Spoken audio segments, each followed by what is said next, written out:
फुंबिलिनि साफ्रोमनोबो जोंनि चिरां डिस्ट्रिक्ट बिसानिफ्राय हामलायथि बावहरग्रोबाय।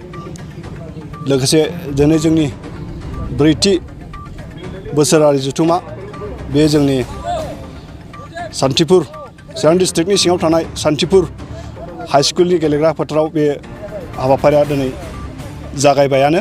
दिनै गेट बेखेवनाय हाबाफारि बे जानानै थांबाय आरो स्टेज एन्ड पेन्डेल बे बेखेवनाय हाबाफारि बेबो जानानै थांबाय। दा हाबाफारिया बिदिनो जागासिनो दङ। दा बावैसो एसे उनावनो जोंनि फिरफिला बिरहोनाय बे हाबाफारियाबो जागायजेनसिगोन। बे हिसाबै जोंनि दिनै हाबाफारिया जेखिनि आलासिफोर हांख्रायदों बिथांमोना गासैबो सफैजोबगोन जों आसा खालामदों आरो बिथांमोनाबो जोंजों फनजों जगाजग लागासिनो।